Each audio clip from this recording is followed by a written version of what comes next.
Hi, I'm Mitch Gallagher. This is Sweetwater's iOS update. This time on the update, a brand new audio interface for getting your guitar into your iPad, your iPhone, or your iPod Touch, and a tech tip on battery life. Let's get started.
What you heard during that introduction was me playing guitar through the brand new Sonic Port interface from Line 6.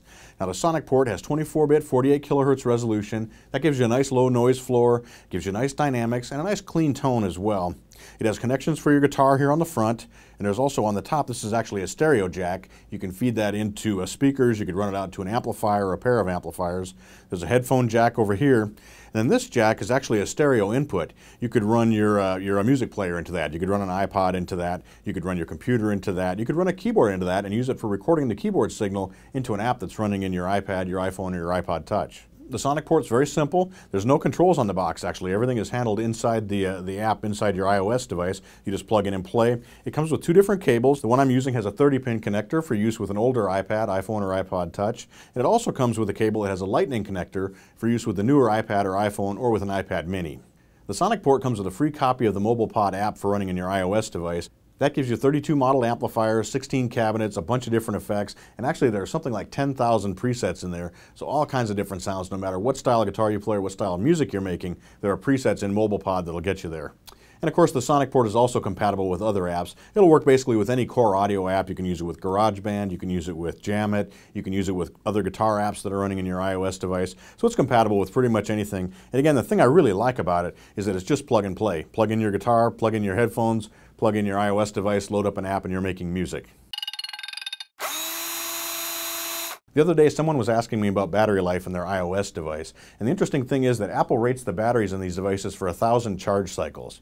Now, if you charge your battery once a day, it would seem like you get about 3 years of life out of the battery, but it actually doesn't work that way. The 1,000 charge cycles refer to a complete charge where you've discharged the battery completely down to 0 and then brought it back to 100%. So if you only partially recharge your iOS device, say you've got 80% left on the battery, you plug it in, you charge that remaining 20% up to 100%, you've only used 20% of a charge cycle there, so you could have 5 of those before it would count as a full charge cycle. Kind of confusing, but basically all of those charge cycles, whether partial or full, add up until you get a complete 1,000 charges. So it tends to be a lot more than 3 years' time that you get out of a battery like this. I hope you've enjoyed this installment of Sweetwater's iOS update. Be sure to tune in next time. We'll have more apps, more hardware accessories, and more tech tips on making music with your iOS devices. I'm Mitch Gallagher.